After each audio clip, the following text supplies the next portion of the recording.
en una aproximación al Jesús histórico, o en toda, ha de comenzar necesariamente por la cuestión de su existencia. Y alguno dirá, menuda tontería, puesto que es evidente que existió. Es evidente quizás para todos los que estamos aquí, pero yo soy el primer sorprendido en saber que a lo largo de unos 35 o 40 años, no de estancia en la universidad, sino cuando yo empecé a proyectar la universidad un poquito hacia afuera, la pregunta más repetida, y lo he dicho muchas veces, es sobre la existencia del personaje. E incluso a mí me han dicho 1000 veces, es bien sabido que la ciencia sostiene que este personaje no existió nunca. Repito, es bien sabido que la ciencia sostiene que este personaje no existió nunca. Mi opinión, esto es una estupidez. La ciencia sostiene en un 99% que el personaje existió, pero con las debidas distinciones y consideraciones. Sin embargo, sigue R que R. Y aquí en España, y lo comentaré rápidamente, en los últimos tiempos han aparecido 3 libros en castellano y en el 2012 un libro de aproximadamente 725 páginas de Richard Carrier que en el 2012 vuelve a plantear con todo lujo de detalles la no existencia plausible del personaje. Es decir, estamos de actualidad, y aquí en español salió el libro de Francesco Carotta sobre los evangelios como una ficción que hizo Flavio Josefo copiando y transponiendo la vida de Julio César. 2. La de Llogari Pujol, que afirma que una serie de sacerdotes de la Tebaida en Sácara, tomando cuentos y narraciones egipcias de hace 2500 años, compusieron fundamentalmente los evangelios, y luego se ha atrevido a decir que también el Apocalipsis y otro del Nuevo Testamento, a base de copiar y transponer. Y tercero, el libro, aparte del de Carrier, el de Michel Onfray, O-N-F-R-A-I, Tratado de Ateología, que tiene poco de tratado de ateología y poco de un cuestionamiento de la existencia del Jesús histórico, y mucho de un ataque a la Iglesia, en especial la Iglesia católica, potente todavía en Francia y más potente en España. 4 ediciones se hicieron a partir también del 2012 del libro de tratado de Michel Onfray, Tratado de Ateología. Es decir, que lo que yo estoy planteando aquí es absolutamente vital y vivo para algunos. Pues bien, el tema de la no existencia de Jesús de Nazaret es bastante antiguo. De hecho, empieza en el deísmo inglés, cuando en el siglo XVIII Tyndall y otros más, incluso John Locke, plantean la cuestión de la religión natural, ya empiezan a esbozarse las ideas de que Jesús es un personaje mítico literario. Pero el verdadero ataque a la existencia de Jesús comienza con la escuela de la historia de las religiones a finales del siglo XIX. Y el libro más importante es el de Peter Christian Jensen, que está en alemán, no se ha traducido nunca, traduzco el título y verá: Moisés, Jesús y Pablo, 3 variantes de Gilgamesh, el hombre dios babilónico. Este libro, a finales del siglo XIX y principios del XX, fue de un notable impacto. Abro un pequeño paréntesis. Lo que yo les voy a decir ahora es un resumen breve del primer capítulo Es decir, no se preocupen si no captan o, en fin, tenemos preguntas, ¿no? Pero si pierden algunos detalles. Esto va a ser un resumen sintético y ordenado del primer capítulo de un libro que saldrá el 20 de septiembre, si no nos cae una teja, a mí y a la editorial en Trota, en la editorial Trota, aquí en Madrid, cuyo título es Aproximación al Jesús histórico. Y ese libro, breve, relativamente breve, porque hemos podado mucho, de unas 320 páginas, es el método, explicación del método de por qué los historiadores de la antigüedad hacemos lo que hacemos. Es decir, la mayoría de la gente, como me han dicho a mí en público, afirma, usted es un sinvergüenza, más o menos, o un falsario. Resulta que usted se saca de la manga unos argumentos aceptando que son verdaderos unos textos de los evangelios sobre todo y otros que no le convienen, los rechaza. Es decir, no es usted un científico, usted es un falsario. Yo he escrito ese libro para que se vea claramente qué es lo que hacemos, cómo investigamos, qué metodología tenemos y por qué podemos decir que unos textos de los evangelios son presumiblemente legendarios, no históricos, y otros textos son atendibles, presumiblemente históricos, al menos en su núcleo. Un libro entero dedicado a explicar el método. ¿Y por qué es necesario que salga ese libro en septiembre? Porque el año siguiente también, si todo transcurre normalmente en el 2019, tiene que salir la edición crítica, histórico-crítica del Nuevo Testamento, que hemos hecho 3 personas. La idea es mía y tengo la parte del León, pero 2 más, José Montserrat y Gonzalo Fontana. Saldrá una nueva introducción e introducciones histórico-críticas, crítico-literarias también, nuevas introducciones laicas, históricas, a los textos del Nuevo Testamento, sobre todo los Evangelios, con notas que son históricas e independientes de cualquier influjo eclesiástico. Es decir, que cada párrafo de los Evangelios, el autor se mojará y dirá por qué le parece que es histórico o no. Eso sale en el 2019, era totalmente necesario que antes saliera el método.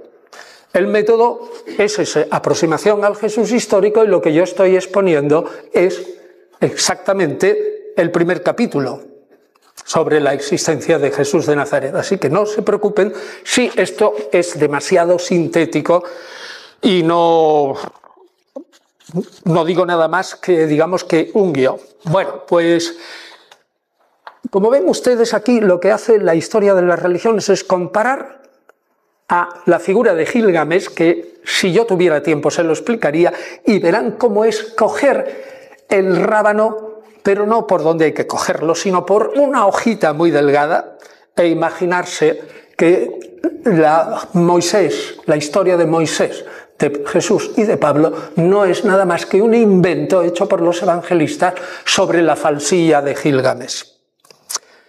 Segundo, otra idea de los mitistas quiere decir aquellos que defienden que Jesús es un mito literario, una pura narración literaria.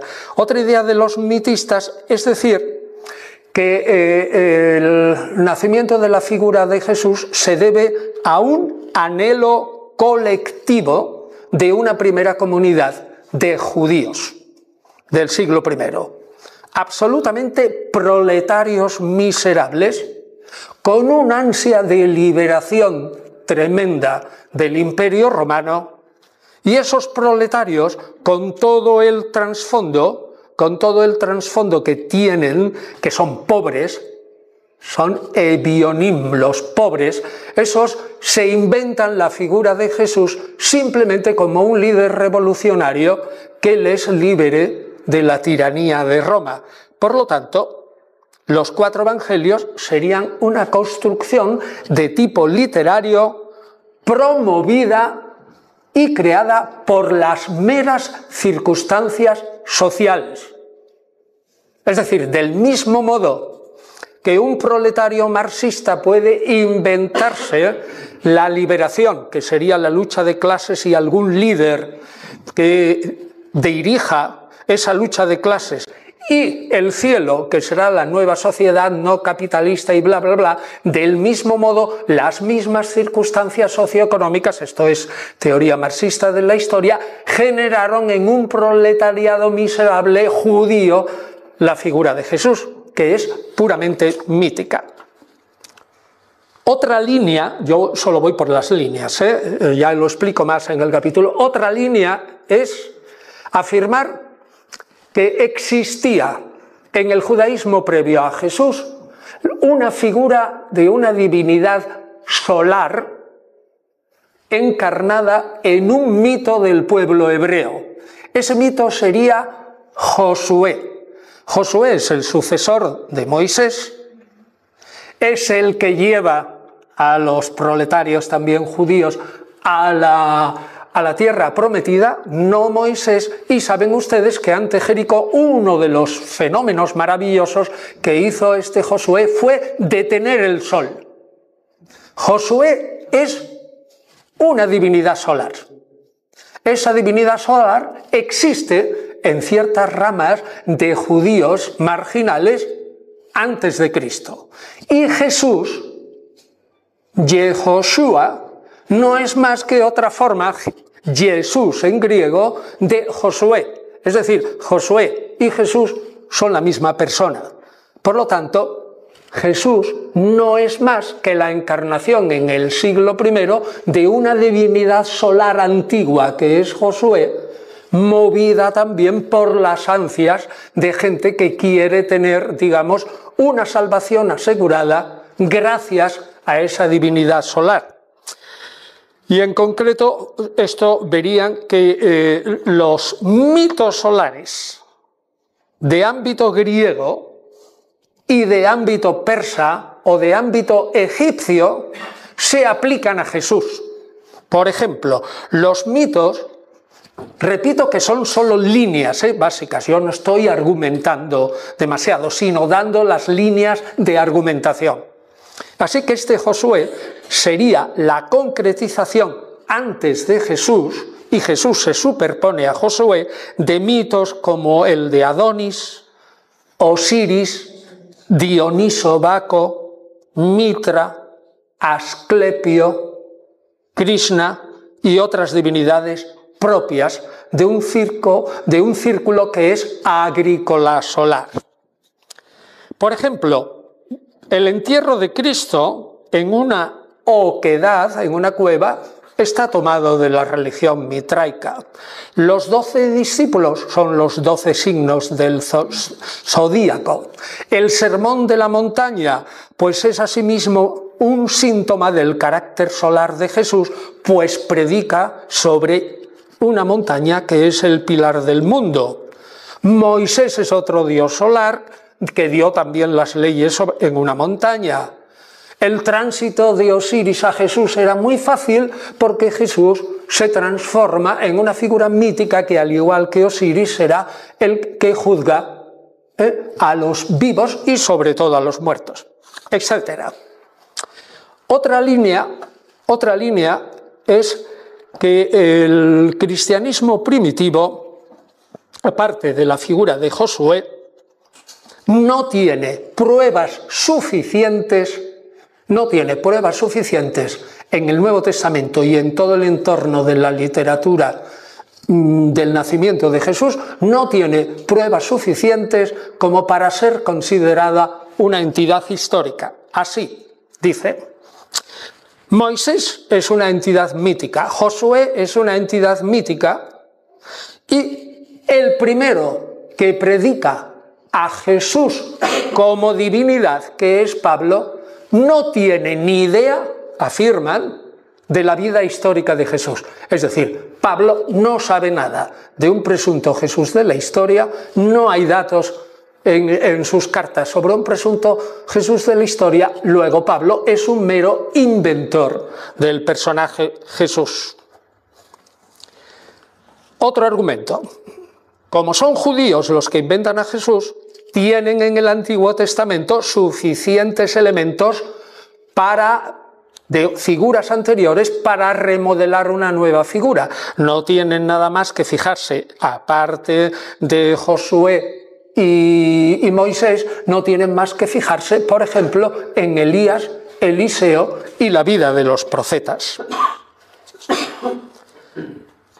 Tercer argumento: aparte de Pablo, otras fuentes y testimonios sobre la existencia histórica de Jesús son tenues, débiles e insignificantes.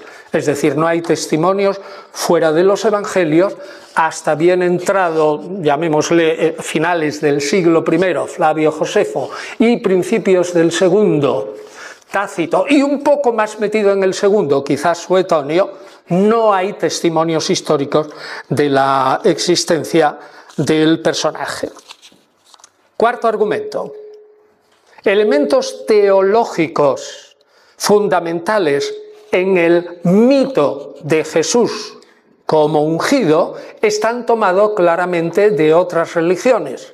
Así, por ejemplo, la nueva o aparentemente nueva idea de un Mesías sufriente, es decir, un Mesías que padece, muere y resucita, no es más que un mito de las divinidades que mueren y resucitan, muy conocidas en Grecia y en el Oriente Próximo. Algunas ya las hemos dicho: Dioniso Baco, Tammuz, Atis, Osiris y otros más.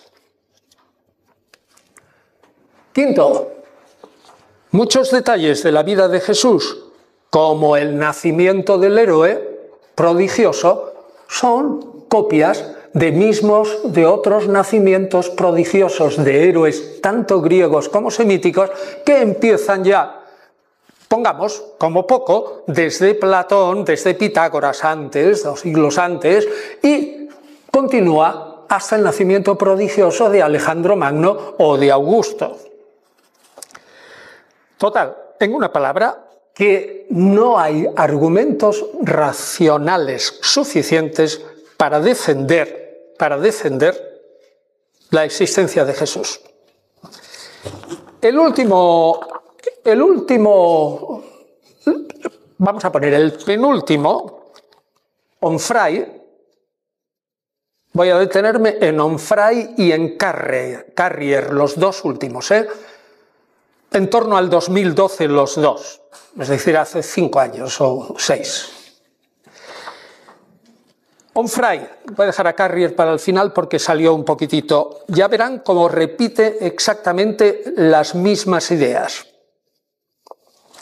Que el mito de Jesús son puras revelaciones de Pablo, que todo el mito de Jesús es el fruto de una interpretación de oscuros pasajes de la Biblia, que los evangelistas son unos modeladores altamente voluntaristas, es decir, hacen lo que le da la gana de la figura del héroe. Y en concreto, Onfray dice: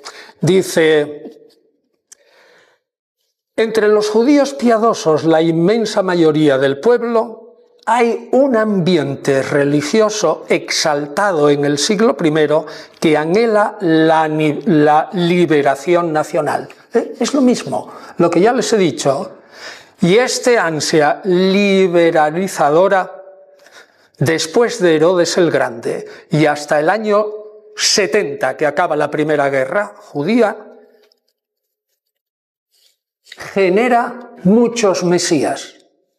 Hay por lo menos una docena de mesías entre la muerte de Herodes el Grande, 4 años de Cristo, hasta el año 70. Uno de ellos es Jesús. Son personajes que pueden tener un rasgo histórico básico, pero todo el montaje ideológico en torno a él es inventado. Pablo de Tarso aprovecha esto y como tiene una formación tanto religiosa judía como conocedora de la religiosidad griega, hace la mezcla entre la religiosidad judía y la griega en Jesús.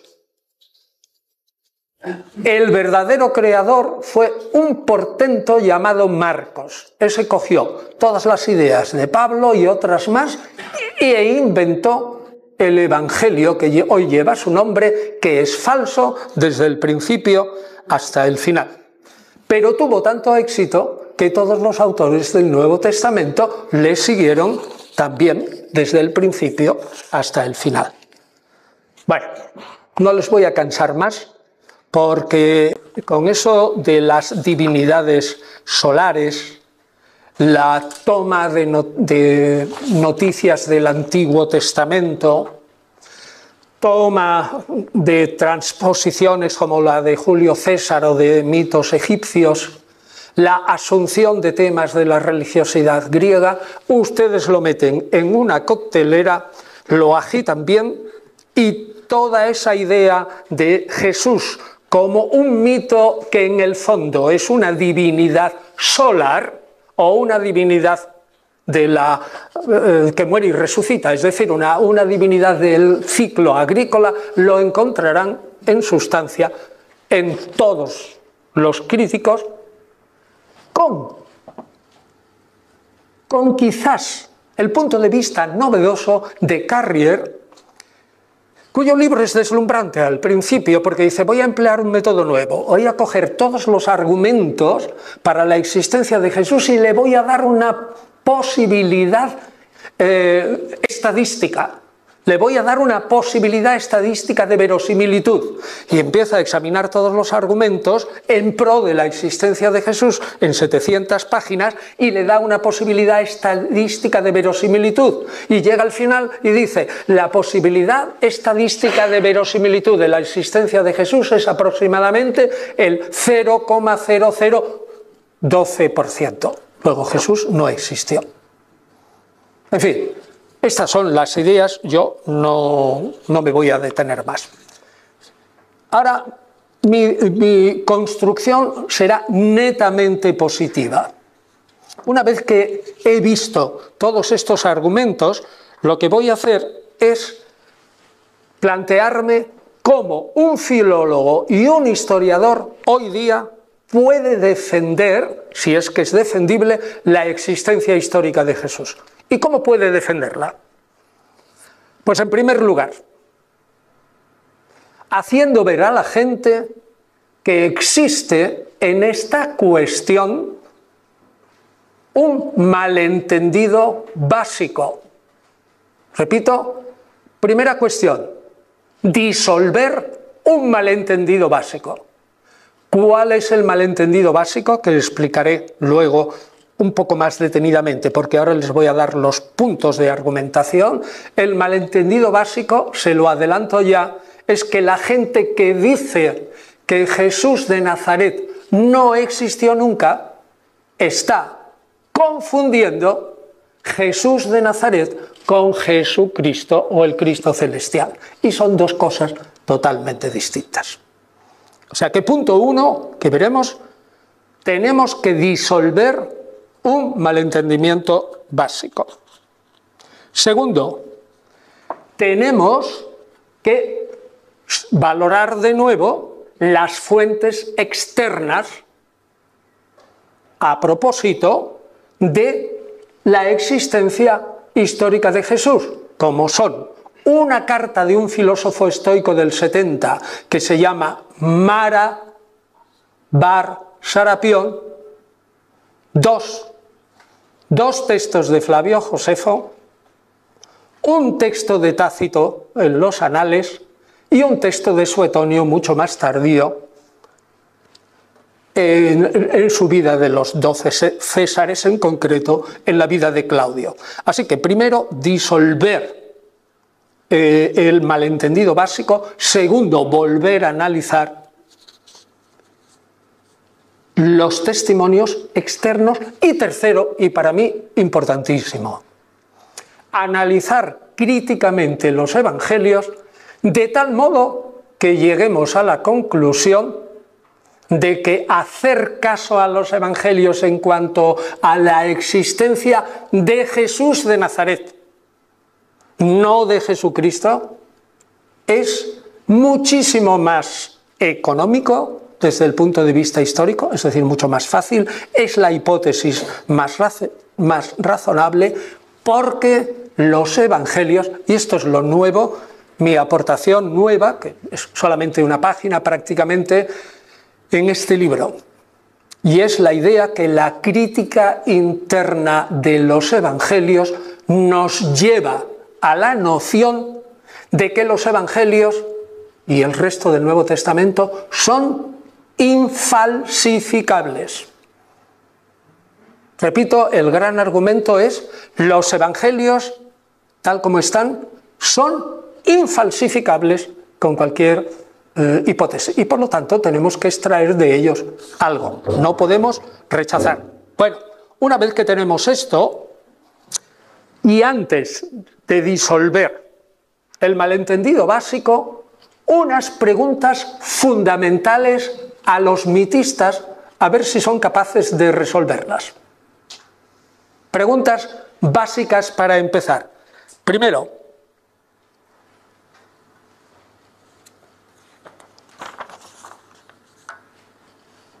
¿por qué Pablo y los primeros cristianos no creían plenamente en la divinidad de Jesús?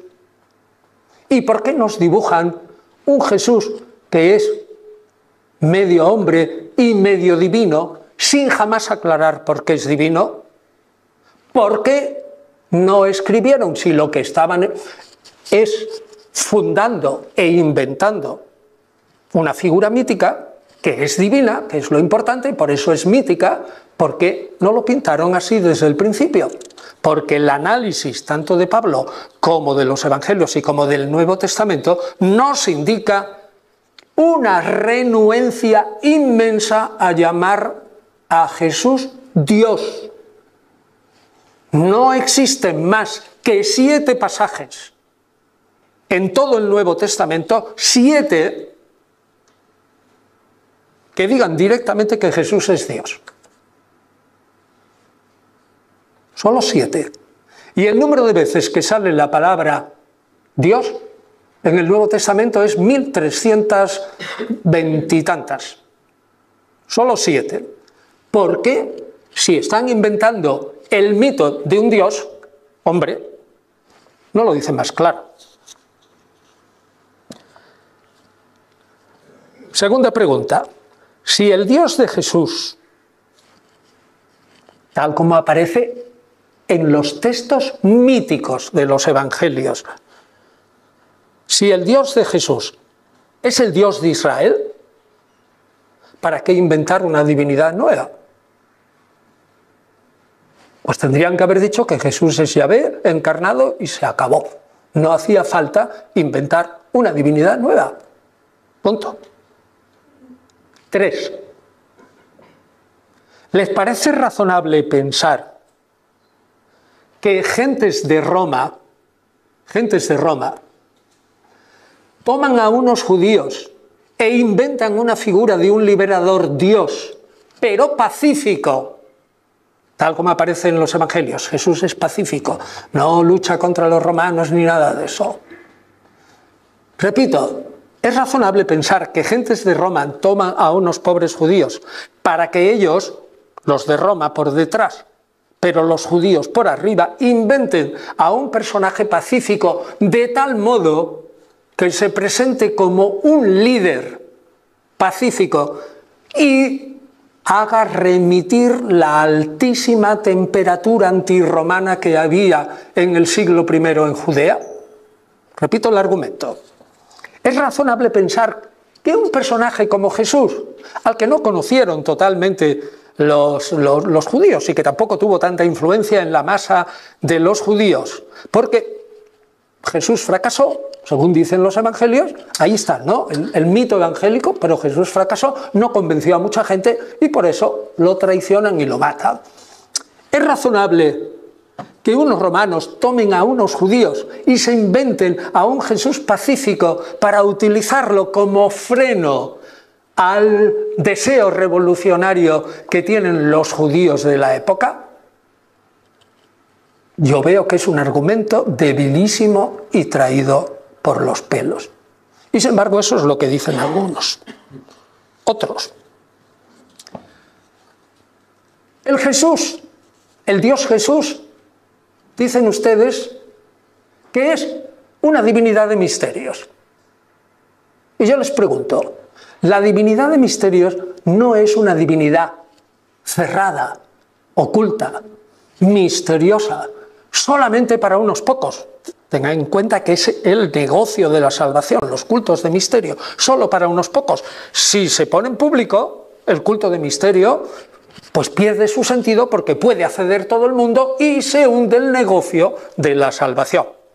Si repito, si ustedes dicen que el invento de Jesús es el de un Jesús, de un culto mistérico, ¿por qué diablos hacen que ese Jesús muera en público, fracase en público y que sea una divinidad de dominio público en el que puede creer todo el mundo? ¿No caen en la cuenta que no tiene sentido? Si se inventa de nueva planta un Jesús que es de un culto de misterios, no se le puede inventar una muerte pública y una vida pública y todo público que esté a la luz, porque la esencia de un culto de misterio es que todo sea misterioso, oculto y reservado a unos pocos. Luego es una contradicción en los propios términos. Otra pregunta. Si Jesús era una divinidad construida de nueva planta, como sea, ¿para qué le tenemos que dar hermanos y hermanas? ¿Para qué?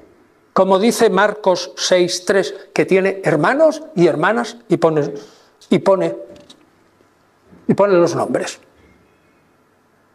Si Jesús es una divinidad de nueva planta, ¿para qué presentar a la familia de Jesús en Marcos 3:21 diciendo que Jesús está loco, está fuera de sí? Marcos 3:21. Su familia, su madre y sus hermanos dicen, está predicando el reino de Dios, este Jesús está fuera de sí, es decir, está loco. ¿Para qué presentar, si es una divinidad de nueva planta, a un individuo que después de curar a un enfermo se enfada con él? O sea, un señor airado y de mal temperamento. Si es una divinidad de nueva planta, ¿para qué presentar a un Jesús como el del Evangelio de Lucas, afligido por su muerte?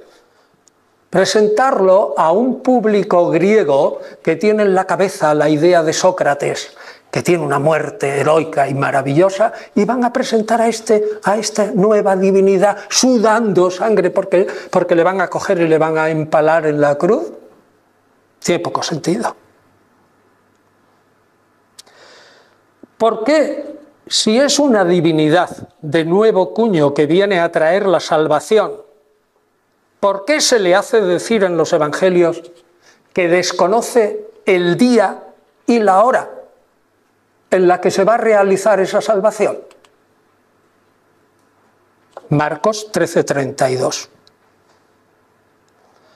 ¿Por qué, si es una divinidad nueva, ese mismo Marcos lo dibuja en el momento de su muerte como un hombre desesperado que afirma que su Dios le ha abandonado?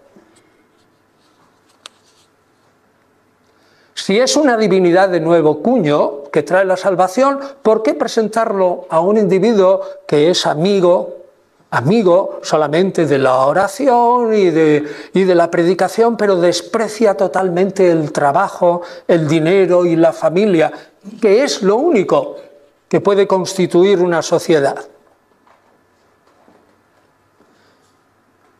Y la última pregunta, podía hacer muchas más. Si es una divinidad de nuevo cuño, ¿por qué presentar a un héroe que fracasa radicalmente?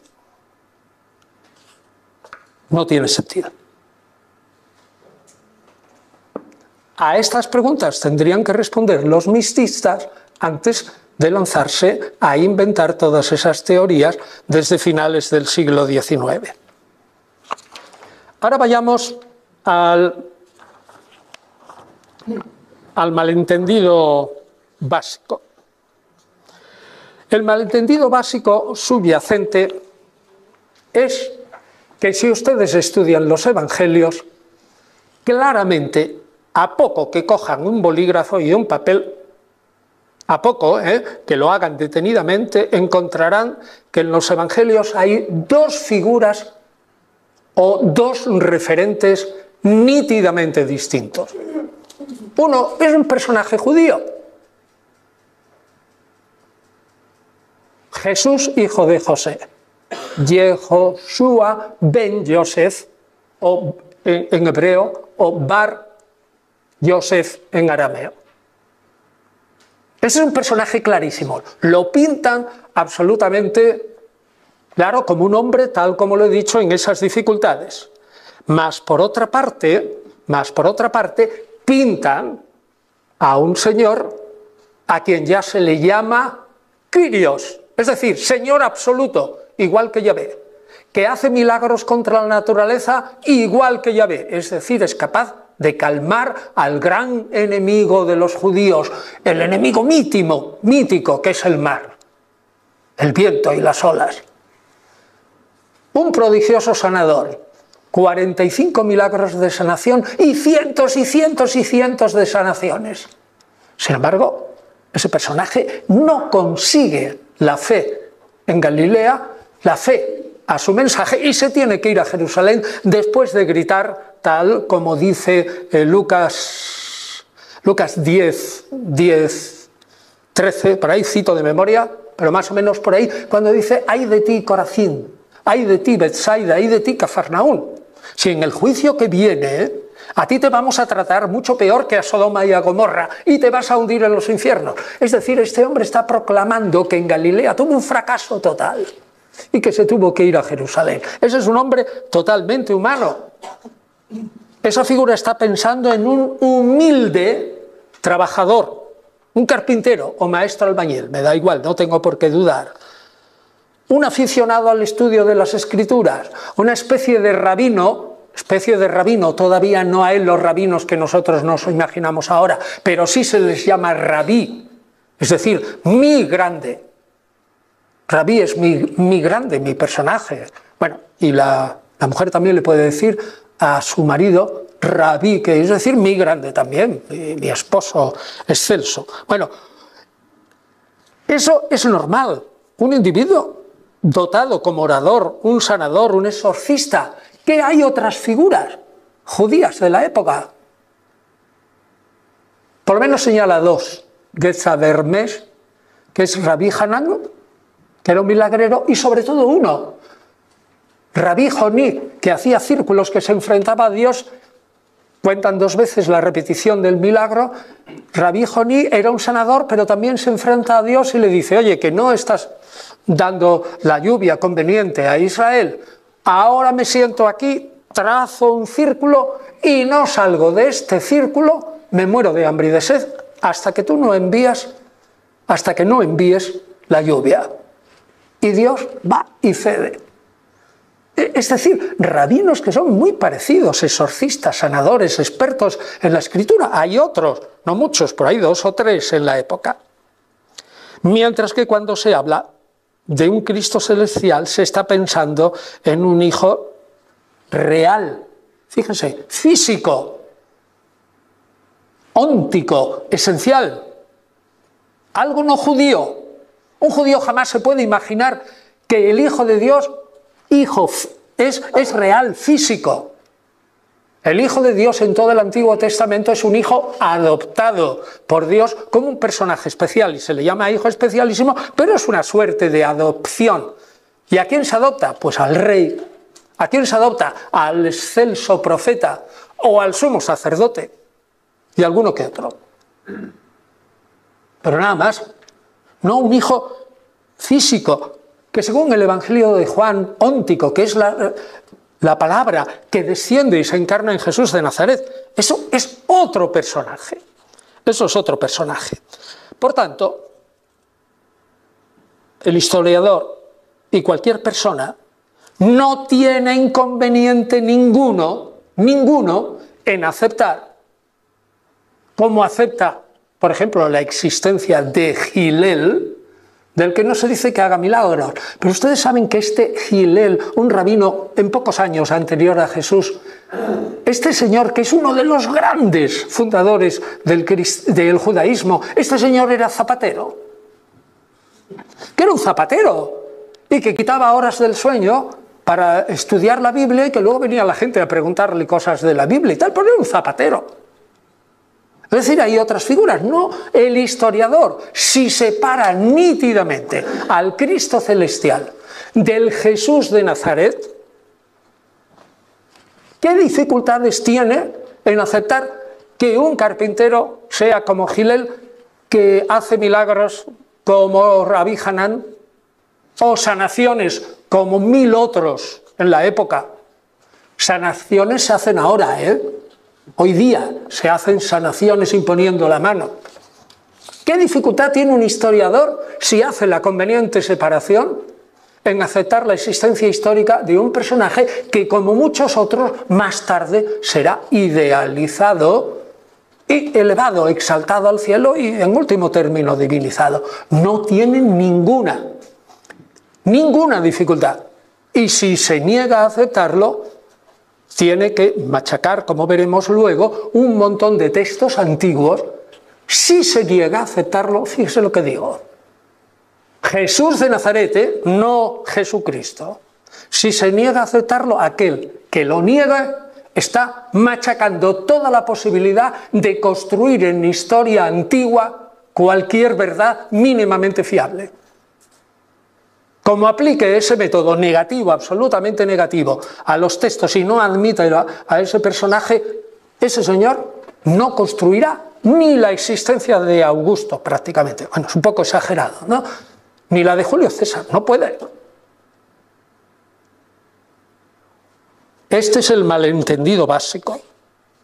Si la gente, repito, distinguiera claramente entre Jesús, hijo de José, y el Cristo celestial, pero claro, lo que hacen es una amalgama.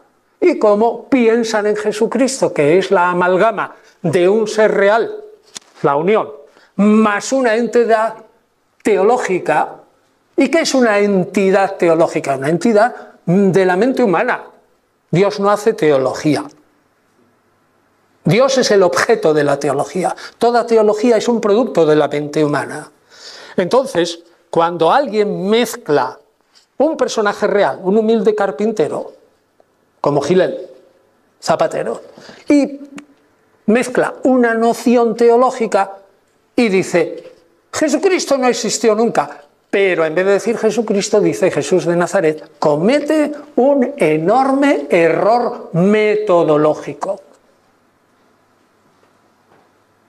Así que la mayoría de las dificultades se disolverían contra la existencia histórica de Jesús si fuéramos capaces de hacer esta división entre Jesús de Nazaret y Jesucristo por otro lado.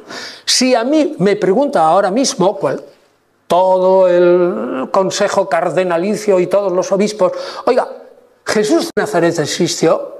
Digo, naturalmente que sí. Y ahora pondré más argumentos. Y pongo la mano en el fuego. Me dejo matar. Pero si me preguntan los mismos obispos o cardenales, oiga, ¿existió Jesucristo? Le dirán, pues no. ¿Cómo va a existir? Porque es una mezcla de un ser histórico y una entidad puramente humana, que es una entidad teológica. La teología es una noción puramente humana. ¿Queda claro? Es decir, con esto hemos dado un paso de gigante. Y a ver, díganme si ustedes han visto por ahí en algún sitio la disolución de esta ambigüedad. Y es que yo creo que es absolutamente clave. A partir de aquí, todo, casi todo, está resuelto. Vayamos a otro argumento. Yo ahora podría analizar los textos de Flavio Josefo, Marabar Sarapión.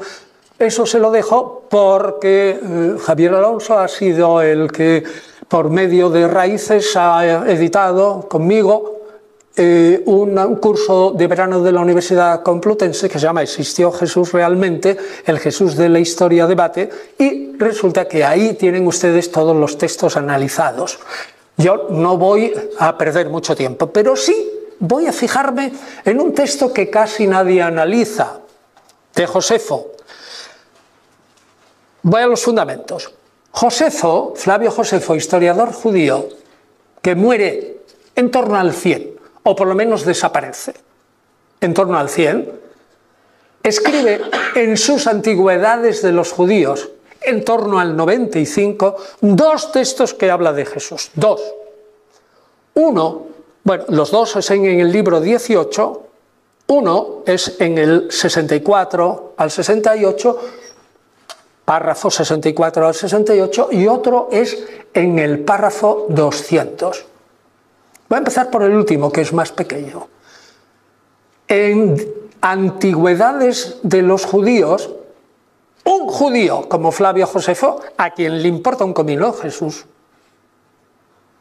escribe a lo largo de la historia que el sumo sacerdote Anás, aprovechando que había un interregno, es decir, no había ningún gobernador en Judea y que los judeocristianos habían crecido y les estaban molestando, pues aprovechando que eso, pues trajo ante él y al consejo, el Sanedrín, a Santiago, hermano de Jesús, a quien le llaman el Cristo. Flavio Josefo, que escribe para los griegos, no emplea la palabra Mesías, sino ungido, el Cristo, y acusándolo de haber violado la ley, entregó y lo lapidaron. Es decir, Flavio Josefo, ocurre en torno al 62, mató al hermano de Jesús, que se llama Santiago, aprovechando un interregno, y lo lapidaron. Y matado el perro, pensaba, se acabó la rabia. Ahora comparen este texto con dos pasajes de la epístola a los Gálatas de Pablo. Repito, uno, Flavio Josefo, que afirma que el sumo sacerdote Anano en el 62 liquida apedreando, haciendo que el pueblo apedree a un tal Santiago, jefe de los judeocristianos de Jerusalén, y que es hermano de ese a quien le llaman el Cristo, o sea, el ungido. Y fíjese lo que dice Pablo en Gálatas 1, 18, 19. Después de mi llamada, y pasados 3 años que estuve en Arabia, subí a Jerusalén para ver a Pedro, y permanecí con Pedro 15 días. Y no vi allí a ninguno de los otros apóstoles, sino a Santiago, el hermano del Señor. Y emplea la palabra adelfos, el hermano de sangre del Señor. Retengan esto, Subí, no vi a nadie, estuve todo el tiempo con Pedro y de paso vi a Santiago. Y en Gálatas 2:9 dice, y pasados otros 14 años, volví a subir otra vez a Jerusalén. Y los hermanos que estaban allí en Jerusalén no me impusieron absolutamente nada. Es decir, estuvieron de acuerdo en que hubiera 2 evangelios. Que Pedro predicara a los judíos que Jesús es el Mesías, y que yo, Pablo, predicara a los gentiles, a los paganos, que Jesús es el Mesías. Es decir, no me impusieron nada. No me obligaron a circuncidar a los paganos. Y reconociendo la gracia que Dios me había dado a mí, es decir, la vocación de ser apóstol de los gentiles, Santiago, Pedro y Juan, tenidos por columnas de la Iglesia, me dieron la mano a mí y a mi compañero Bernabé en señal de comunión. Fue una reunión secreta que le dieron a ver. Vamos a ver. El pasaje de Flavio Josefo señala un vínculo de sangre entre Santiago, el hermano del Señor, y Cristo el ungido. Y ahora Pablo va a Jerusalén 3 años después de su llamada y 14 años después otra vez se enfrenta con Santiago. Si Jesús es un puro mito, estos textos de Gálatas son si Jesús sí es un puro mito, estos textos de Gálatas en las que Pablo afirma que vio, además de Pedro, a Santiago, son absolutamente incomprensibles. Es decir, que Pablo fue a Jerusalén a los 3 años, estuvo 15 días con Pedro, hablando de Jesús, y luego vio a Santiago y tal. Pero estuvo hablando de un mito imaginario. Es que eso no tiene sentido en Gálatas. Santiago es un personaje real y Santiago es el hermano de Jesús. Luego Jesús es un personaje real. A Pablo le han llamado de todo, visionario y fanático y todo lo que quiera, pero ninguno que yo sepa le ha llamado chiflado. ¿Cómo va a decir Pablo que va a Jerusalén y que va a visitar al hermano de un individuo que se llama Jesús? El hermano es real, lo apedrearon. ¿Cómo va a ir a Jerusalén y dice, ay, fui y vi al hermano de Jesús, el cual es un constructo mítico que he inventado yo? ¿No se dan cuenta que es absurdo? Es absolutamente absurdo. Luego el texto de 18 de Flavio Josefo, de Antigüedades 18, 64, 68, cuando afirma que Jesús de Nazaret fue discípulo del Bautista, que Jesús era un hombre extraordinario, etcétera, etcétera, que los cristianos lo aman y todo eso. Ese texto está ciertamente manipulado por los escribas cristianos y están exaltando a Jesús. Cierto. Pero si se quita, y esto lo han hecho los judíos, todos los digamos, rasgos del personaje, que son propios de los escribas cristianos, y esto lo han hecho los judíos que editan Flavio Josefo. Por ejemplo, la famosa edición de la Loeb Classical Library de Louis Feldman lo quita y queda un texto más bien agresivo contra Jesús. Y la pregunta es, ¿la gente no cae en la cuenta que este texto de Flavio Josefo, en el que aparentemente es positivo, ya digo que no lo es, pero bueno, aparentemente es positivo sobre Jesús, está colocado en una lista de gente que fue perniciosísima para el imperio, para el imperio romano y para los propios judíos? ¿Y por qué fue perniciosísima toda esa gente? Porque es una lista que la hace Flavio Josefo tanto en su obra La guerra de los judíos como en su Historia de los judíos o Antigüedades de los judíos, que es como la he llamado, una lista de hombres perniciosos. ¿Y por qué fueron perniciosos? Dice Flavio Josefo, porque todos ellos contribuyeron a elevar la temperatura mesiánica del pueblo, que condujo a una hormiguita, como somos nosotros los judíos, a enfrentarse a un elefante como es el imperio. ¿Y qué es lo que pasó? Que el elefante nos pisó y nos machacó. Entonces, fíjense lo que dice el texto de Josefo cuando termina la historia de Jesús. Dice el texto de Josefo: Y por aquel tiempo de Jesús ocurrió otra cosa terrible que causó igualmente gran perturbación entre los judíos.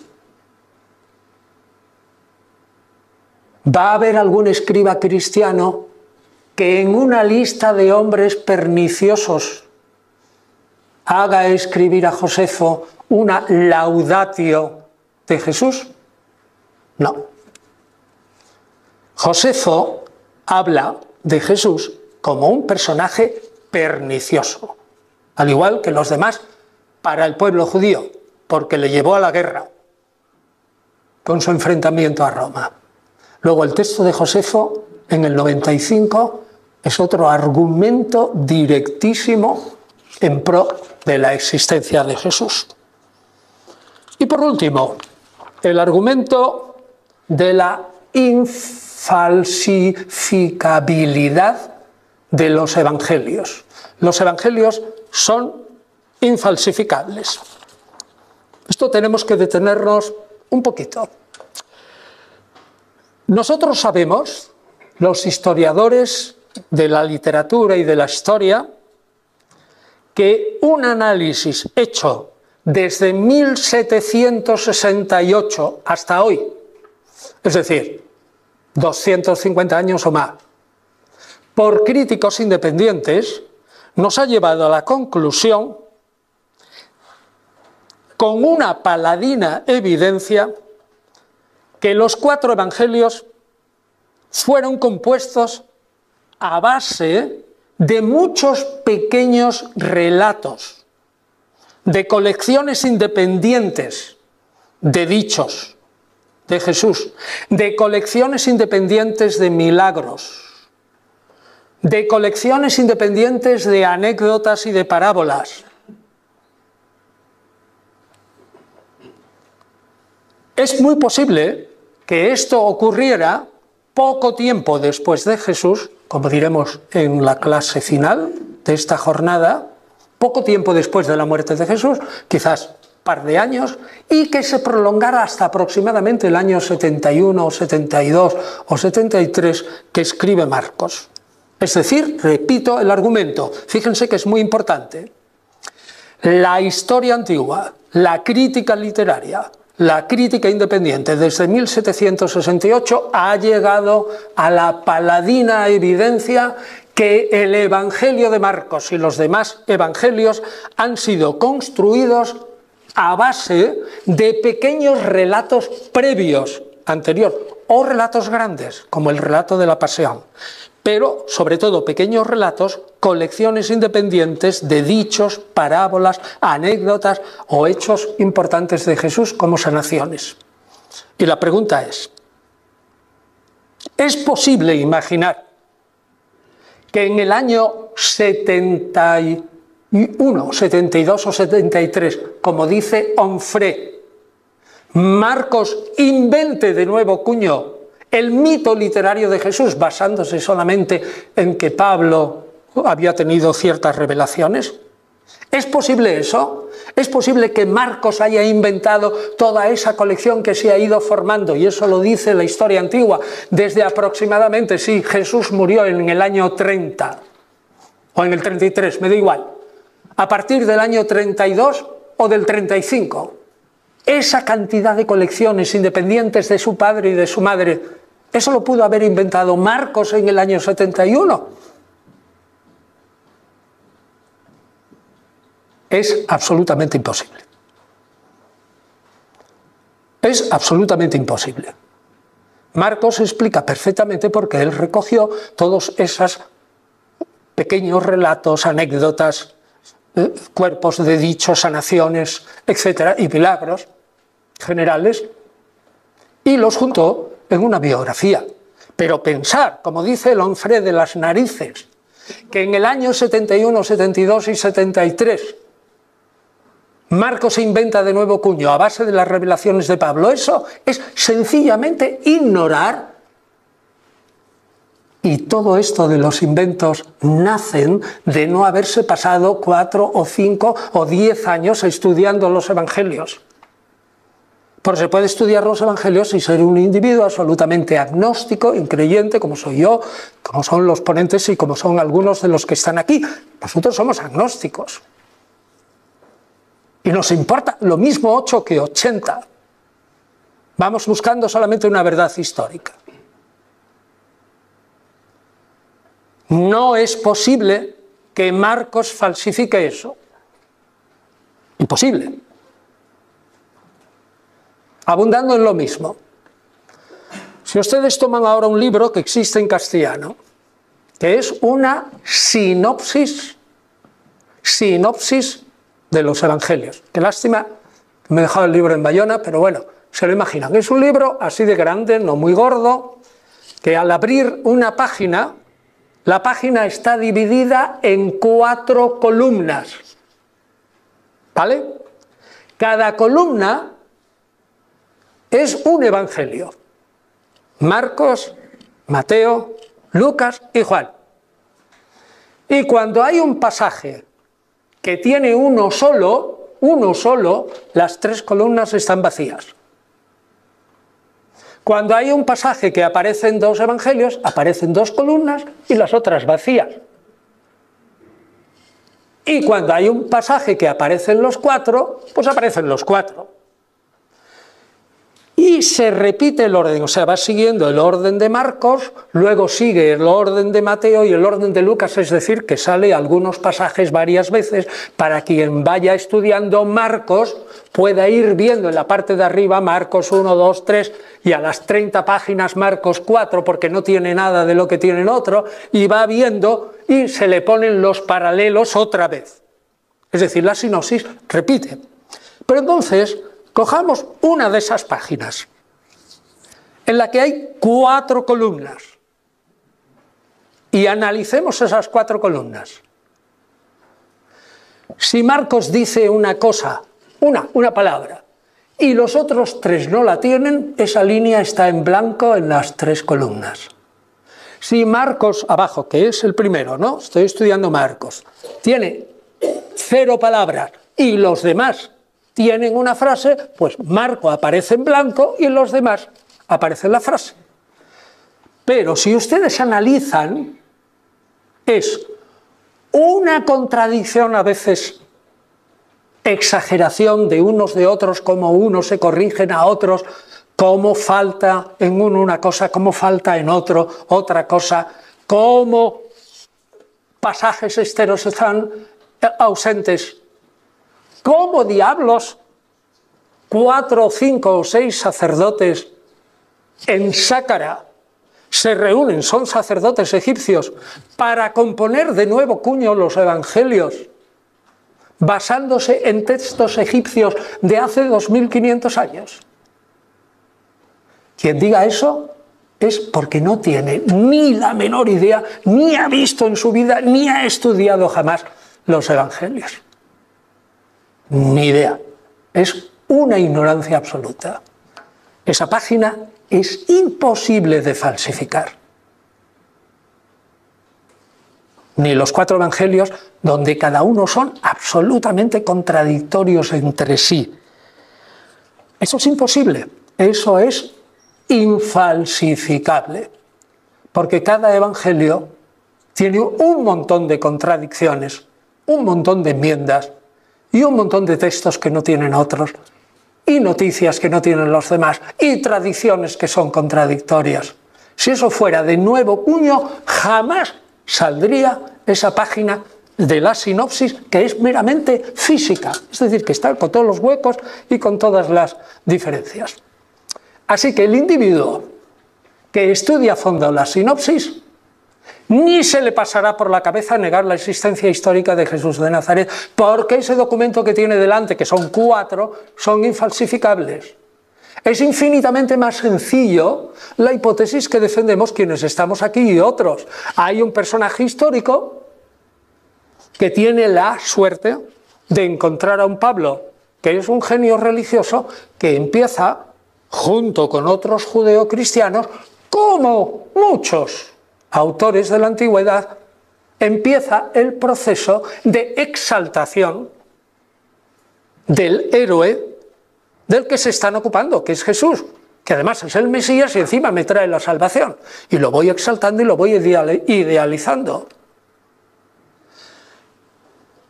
Onfray no cae en la cuenta que, aunque es evidente que nosotros podemos construir una leyenda sin base alguna, en la inmensa mayoría de los casos, en historia antigua y en concreto en Jesús, toda esa leyenda de exaltación y divinización del personaje es muchísimo mejor y más fácil explicable si postulo que existe un personaje histórico que luego es idealizado.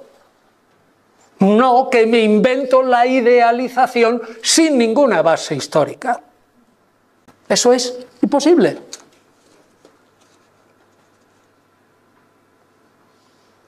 Así que la mayoría de los señores los sabios alemanes que han estudiado mucho las religiones orientales, etcétera, etcétera, han estudiado demasiado poco los Evangelios y el Nuevo Testamento porque no han caído en la cuenta que no tenían más remedio que hacer esa división e intentar lograr sacar algo. Yo he puesto, por ejemplo, la escena.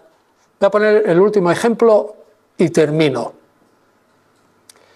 He puesto muchas veces el ejemplo más claro y aparentemente anodino de este proceso de idealización y este proceso de reforma y de arreglamiento de contradicciones, que es la escena del bautismo de Jesús.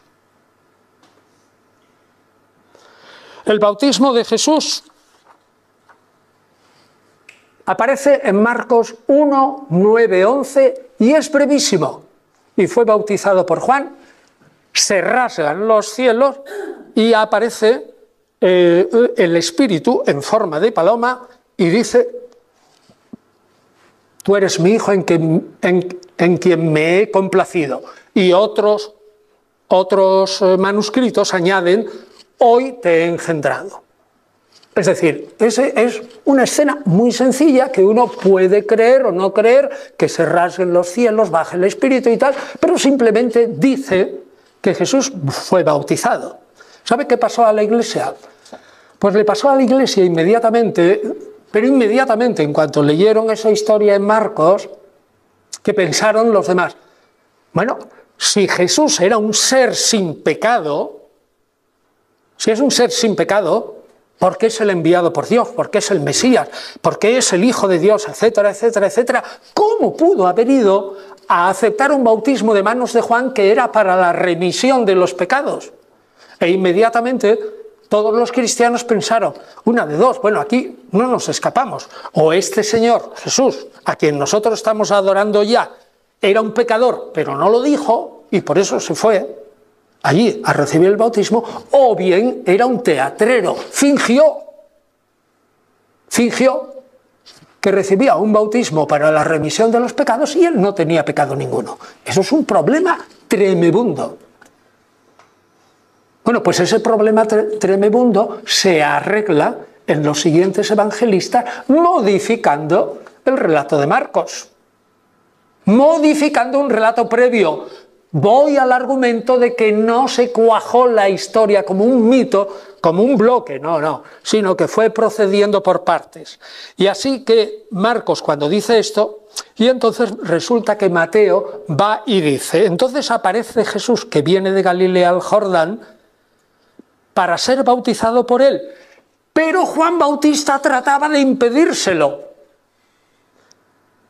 Y le hace decir Mateo a Juan Bautista: soy yo el que necesito ser bautizado por ti, pero ¿cómo tú vienes a mí? Y le responde Jesús una frase que es ininteligible en verdad: déjame ahora, pues así conviene que cumplamos toda justicia. A ver, ¿quién entiende eso? ¿Qué justicia es eso?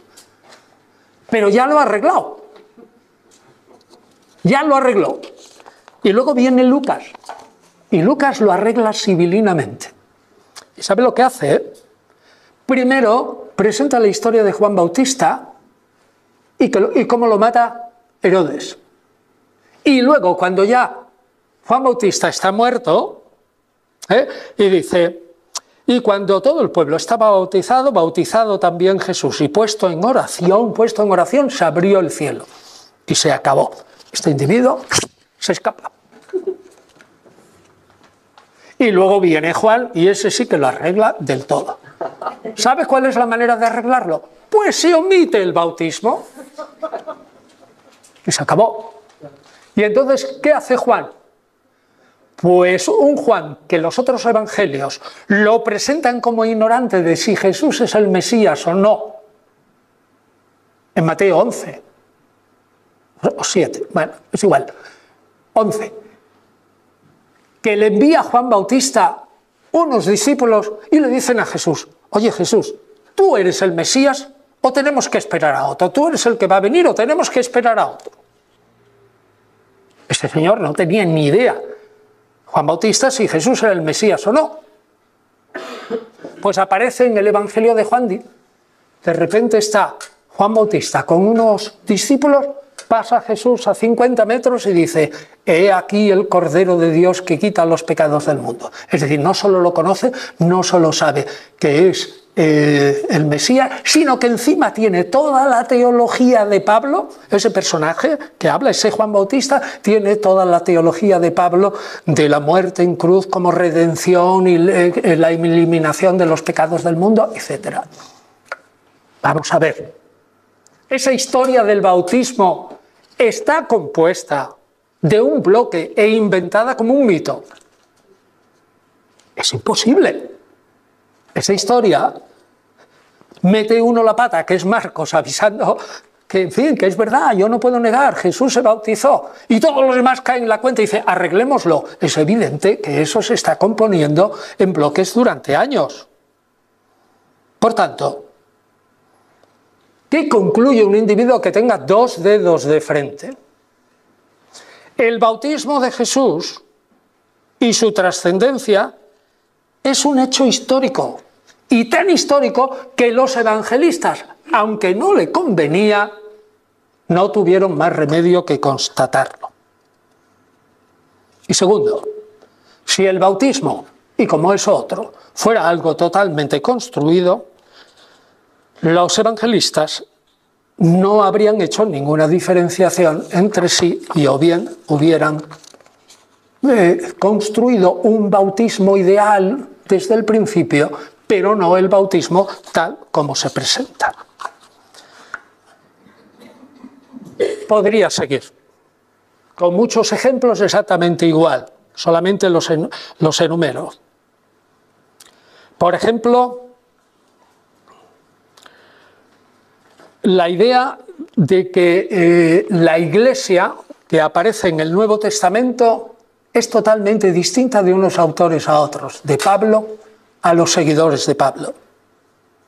Que el Nuevo Testamento, según la crítica literaria, ha sido compuesto por 13 o 14 manos distintas, muchas de las cuales se ignoran entre sí. Es decir, hay autores de obras del Nuevo Testamento que no conocen otras obras. El judeocristianismo que presentan y la noción de cómo Jesús es llamado Hijo de Dios de verdad es tan contradictorio, hay por lo menos 4 tipos de resoluciones, que es imposible. Uno, el de Marcos: Jesús es un hijo de Dios en el bautismo. Es decir, es un hombre corriente y es adoptado por adopción, hijo de Dios. Estupendo. Mateo y Lucas: no, señor, es hijo de Dios desde su concepción. Y Juan: no, señor, esos se equivocan también tanto Marcos como Mateo y Lucas. Jesús es hijo de Dios porque es preexistente. Es decir, era el Logos, la palabra, desde toda la eternidad que se encarna. La doctrina de la encarnación no cabe en la teología de Marcos, ni cabe en la teología de Mateo y Lucas. No cabe en la teología de Marcos porque es una adopción.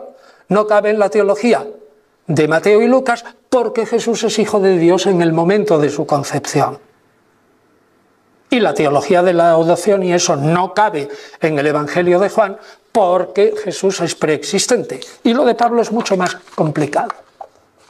Porque Pablo ciertamente admite que Jesús, Romanos 1, 3, 4, es un hombre, hijo de David, descendiente de David según la carne, que después, tras la resurrección, es exaltado, confirmado como Mesías, y además, por una unción del Espíritu, y además confirmado como juez.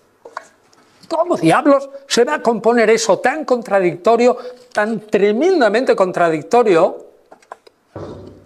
Tanto es así que Marcos, Mateo y Lucas y Pablo, llevados al concilio de Calcedonia en el 451, hubieran sido declarados herejes.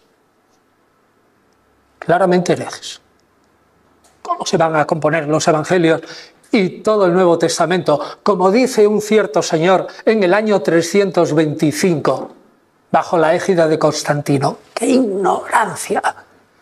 Este señor no sabe que tenemos 129 papiros que son datables del año 200 más o menos, y que ahí tenemos el texto de los Evangelios y del Nuevo Testamento completo en el año 200, y parte de ello antes, en citas, desde el 130, 140 hasta el año 170 con Ireneo de León. ¿Cómo va a componer el Nuevo Testamento? Y con ello, claro, la no existencia histórica de Jesús y el invento, unos obispos que no tenían ni idea, solamente orientales bajo la égida de Constantino, que encima jamás fue cristiano. Es absurdo. Bueno, en síntesis, ¿qué es lo que he hecho yo? Breve repaso de las teorías de los mitistas, desde finales del siglo XIX, cogiendo los temas. Segundo, he formulado a los mitistas un montón de preguntas para demostrarles que paladinamente, si el Jesús fuera un mero mito literario, habría sido hecho de otra manera.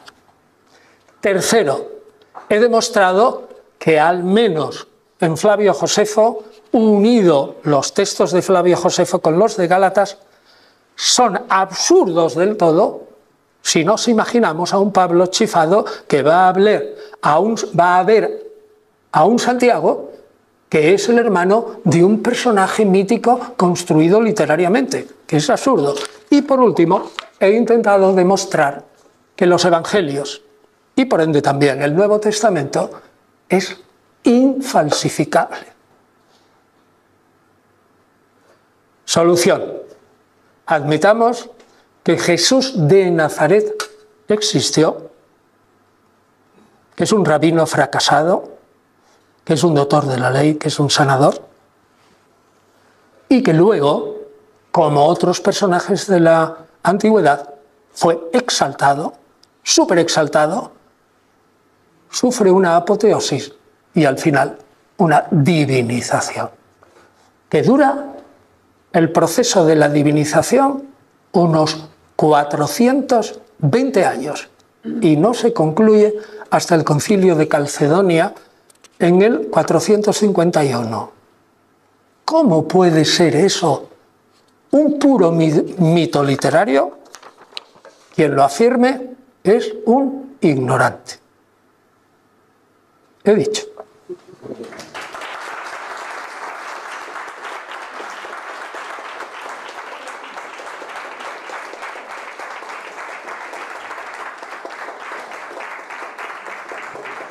Bueno, hemos hablado desde las 10 hasta las 11:30, hora y media. Ahora, a ver, preguntas, si es que puedo responderlas. Tenemos hasta las 12 menos cuarto. A ver. O te lo pregunto a ti o se lo pregunto a los mitistas. Habla alto para que te oigan atrás. Levántate. Los negacionistas conocen la existencia de Flavio Josefo. Sí, y dicen que esos dos pasajes, 18, Antigüedades de los Judíos 18, 64, 68, Antigüedades de los Judíos 18, 200, son interpolaciones de escribas cristianos, aunque estén en todos los manuscritos. Ana, a ver. Pues yo, abundando en lo que dice Luis, también le pregunto a los mitistas, ¿no sería más lógico que si es un mito construido, esa parte que muchos han cuestionado de esos años desconocidos de Jesús, no se hubiera rellenado también de una historia mítica que completase el personaje? Muy bien. Pues se rellena, pero en el 90% de los casos, en los evangelios apócrifos, se rellena a base de inventar sobre los evangelios canónicos. Es decir, los evangelios apócrifos, de lo que dicen muchos, que si se expusieran en público caerían los palos del sombrajo de la Iglesia, es también un cuento. A mí no me importa, pero bueno, es también un cuento, porque los evangelios apócrifos empiezan a producirse aproximadamente en torno al 130, 150, y la mayoría son expansiones, la mayoría, el 60 o el 70%, expansiones sobre los evangelios canónicos. Rellenar huecos, pero sobre las ideas de los canónicos. Es decir, que los autores de los apócrifos, en el fondo, están aceptando que los evangelios canónicos son la base. Segundo, que son muy tardíos. Y tercero, que el otro 30 o 40% de evangelios apócrifos que sirven para rellenar la imagen de Jesús son pertenecientes, casi todos ellos, a una rama del cristianismo que se llama gnosticismo, gnosis. Gente que recibe una revelación especial y que se cree que es mucho mejor que los demás porque recibida esa revelación entienden las Escrituras mejor que nadie. Y son normalmente especulaciones y discursos del Jesús resucitado. Repito, en ese 40%, en un 95% son especulaciones, dichos y discursos del Jesús resucitado. Es decir, ya presupone toda la lectura de los evangelios canónicos. Es decir, los apócrifos no ayudan para nada.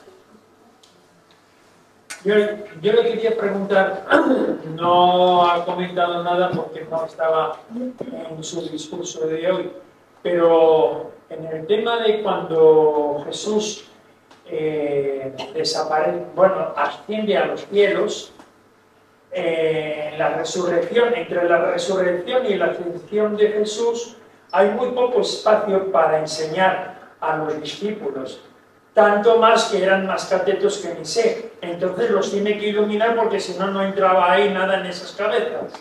Pero yo le pregunto, si Jesús después de muerto y resucitado estuvo más tiempo de lo que dice la Iglesia en la tierra. Bien, yo le respondería, como historiador, no le puedo responder, porque todo lo que sea la resurrección no es un fenómeno técnicamente observable ni repetible, sale del ámbito de la historia. Y por lo tanto, yo como historiador, ya lo dirá Javier, como historiador de la resurrección, solo puedo decir que los cristianos primitivos creían firmísimamente en el hecho de la resurrección. Creían firmísimamente en el hecho de las apariciones. Pero ni me meto a explicar por qué, ni me meto a explicar si eso es fantasía, alucinación colectiva, realidad incuestionable, yo no me meto. Ahora bien, no están en absoluto mal planteada su pregunta.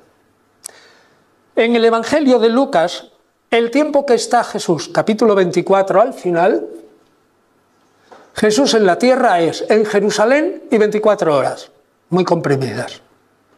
En los Hechos de los Apóstoles, capítulo 1, que la inmensa mayoría de los estudiosos consideran la segunda parte del Evangelio de Lucas, escrito por la misma mano, pero quizás 15, 20 años después, o más, Jesús está ya 40 días, lo cual quiere decir que ya tiene mucho tiempo para enseñar, teniendo en cuenta que 40 días es un número simbólico que significa bastante tiempo. En un apócrifo aparente del Antiguo Testamento, aparente, que se llama Ascensión de Isaías, Ascensión de Isaías, que está en el volumen sexto de los apócrifos del Antiguo Testamento. Toda la literatura judía, muy importante, que es en parte la matriz del judaísmo, que no fue admitida en el Antiguo Testamento, repito, apócrifos del Antiguo Testamento, publicado por Cristiandad, 6 volúmenes, el editor soy yo. En la Ascensión de Isaías, en traducción de Federico Corriente, que ahora es de la Real Academia, que también hizo conmigo Jubileos y Primero de Enoc, y Luis Vegas, en la parte griega, ahí en el 5.9, también cito de memoria, dice que Jesús estuvo en la tierra 565 días. Vale, aumento. Y luego, en el libro de Jehú, o Jehú, que es un apócrifo que lo tienen ustedes en todos los evangelios ahí, en la página 100, o sea, en la página 100 del manuscrito, que algunos interpretan que es un complemento del tratado gnóstico Pistis Sofía, y cito de memoria, creo que es en la página 100 más o menos, ahí tiene que Jesús estuvo en la tierra 12 años, yendo y subiendo al cielo. Luego lo que usted decía fue sentido por la Iglesia y aclarado. Vamos a ver. Concilio de Jerusalén del 50. Menudo problema. No, digo los mitistas, como...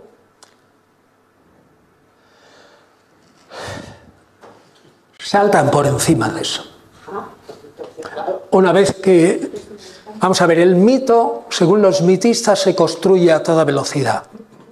Es así que Jesús murió en abril del 30 o en abril del 33, entre el 8 y el 13, siempre tiene que ser en el mes de Nisan, un viernes, mes de Nisan, que es 15 de marzo, 15 de abril. Pues entre el 15 de marzo y 15 de abril, entre el 8 y el 14 más o menos, ya sea el 30, y si el Concilio de Jerusalén, que es en el 49 o en el 50, ya han pasado casi 20 años. Si usted lee la epístola primera a los tesalonicenses de Pablo, escrita en el 51, que es el primer texto del Nuevo Testamento cronológicamente hablando, ya ve usted que el proceso de divinización de Jesús, cuando exaltado, es decir, tras su resurrección, en Pablo, está avanzadísimo. Entonces los mitistas dicen, en el Concilio de Jerusalén ya todo el mundo admitía que Jesús existía porque todos habían sido engañados. He perdido, yo creo, perdón, que el orden es aquí, aquí y aquí. Hay muchas más palabras. A ver, usted... Yo soy sordo. Con relación a la resurrección, la Iglesia se acoge al pasaje de los evangelios de los discípulos de Maús. ¿Qué nos puede explicar? Explicaré ese texto, si no le importa, en la última clase de hoy, porque me parece fundamentalísimo para mi tema. Allí se lo explicaré. Vamos a ver, aquí y luego detrás. Simplemente quería decir... Alto para que te oigan todos. Simplemente quería decir que el Evangelio de Juan, que es el último cronológico de los canónicos, es el más evolucionado teológicamente, ¿no? Y es de carácter protonóstico, verdaderamente. Simplemente En mi opinión sí es muy evolucionado, tiene una teología absolutamente que respira una atmósfera, no nos ponemos de acuerdo, pero respira una atmósfera cuyos elementos aparecerán clarísimos en el siglo II. El problema está que metodológicamente en historia antigua no debes coger elementos del siglo II o III y decir sin más que existían en el siglo I antes. Pero sospechamos que sí.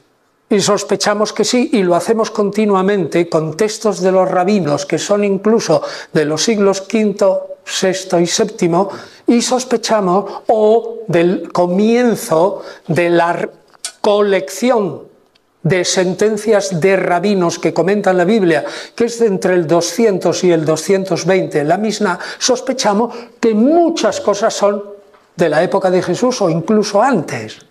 ¿Y por qué? Pues porque del mismo modo que las lenguas semíticas, y en concreto el arameo, son lenguas que evolucionan lentísimamente,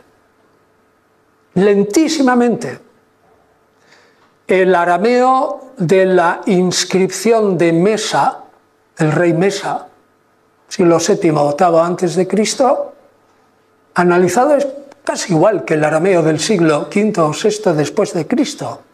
Pero ahora pongan ustedes el castellano del siglo XI, que sería anterior del Mio Cid. Les aseguro que porque las ediciones del Mio Cid están transcritas al castellano moderno, la mayoría, si no, no lo entenderían bien. Es decir, nuestras lenguas evolucionan rapidísimamente. En el ámbito semítico, mucho más lento, muchísimo más lento. Y se supone que las ideas también evolucionan lentamente. Y que los rabinos siempre tienen a gala como lo antiguo es lo verdadero.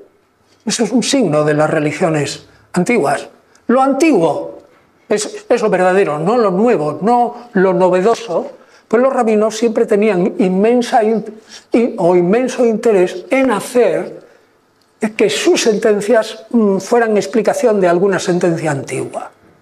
Y podríamos, digamos, hacer ese falso camino de ideas del siglo III, retrotraerlas al siglo I. Y respecto a la gnosis es igual. Ideas del siglo II bien entrado presumiblemente existían en la atmósfera del judaísmo marginal en torno al siglo I, si no antes de Cristo, sí a principios del siglo I de nuestra era, y por eso pensamos que ese Evangelio de Juan es una obra de un círculo cuyas ideas esenciales no son las de los otros evangelistas, sino de esos gnósticos que creen haber recibido una revelación especial sobre Jesús. Por eso su teología es simbólica, mucho más avanzada y, sobre todo, está llena de ideas que se corresponden perfectamente a la que tendrán otros cristianos a mediados del siglo II. Yo me he perdido, creo que estaba antes. Y otro señor aquí, ¿eh? Santiago no es hermano de Jesús. Santiago es el hermanastro. Ya. Jesús no es hijo de José. Vale. Cuando llegan a Nazaret, cuando da en la sinagoga su predicación, empiezan a decir San Pedro, ¿no es este acaso el hijo de María? Y en la cultura judía jamás se dice que uno es hijo de una mujer, aunque el padre haya muerto.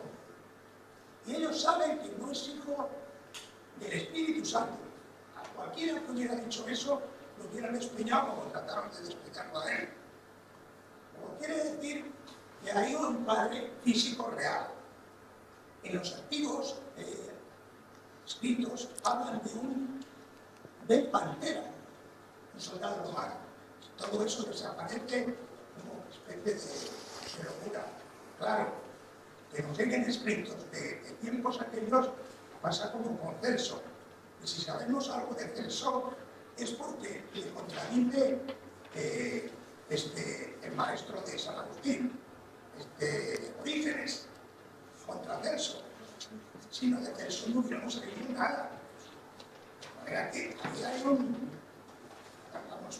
una cosa clarísima. Vale, si usted lo tiene tan claro... Meyer habla de Jesús como de lo último de la sociedad. Ese es el último de la sociedad, es el camino que Jesús le lleva a ser precisamente lo que es su predicación. Y la altura es imparable de nadie. Como él lo llama Meyer, un judío marginal. judío marginal. Vale, ya está, ya lo he entendido. Ese Jesús tiene el valor que tiene porque arranca de una hasta la 13ª generación. El pueblo judío no admite a la sociedad normal a Jesús por ser hijo de precisamente, podríamos decir, bastardo. Vale, que yo le entiendo perfectamente. Y que hay dos personas más. Mire, yo le respondo, usted dice, Santiago no es hermano del Señor, Jesús no tuvo hermanos. El tema ha sido discutido, eso es una idea que se impone en la Iglesia, no en la Iglesia antigua siempre admitió que tuvo hermanos. Si no, lea usted a Tertuliano. Se impone a partir del 380 con San Jerónimo. Lea por favor a Meyer. Sí. Meyer dice que Jesús tuvo hermanos físicos. Léalo bien, por favor, el volumen primero. Y nada más. Y yo lo he escrito ya. Yo ya lo he escrito en otros sitios. Perdón, no, es que tenemos que descansar, solamente brevemente, porque si no ya me hacen señas ahí que tenemos que cortar. Vamos a ver, brevísimamente. La pregunta es suya y ya está, ¿no? Se acaba de decir usted ha hablado de construcción, de los mitistas, ha hablado de Cartier, de Frey. Mi opinión era, mi pregunta, perdón, es qué opinión le parece le merece Meyer. Meyer es un individuo...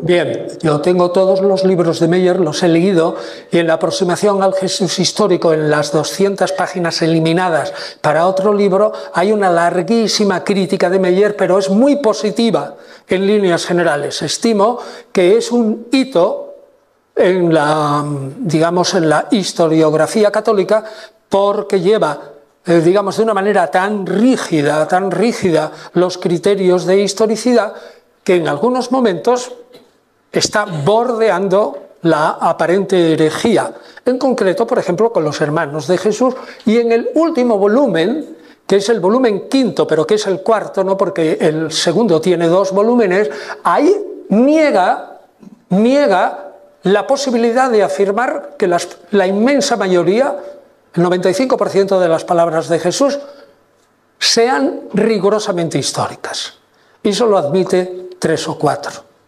O sea que Meyer es digno de consideración. Bueno, descansar, ¿eh?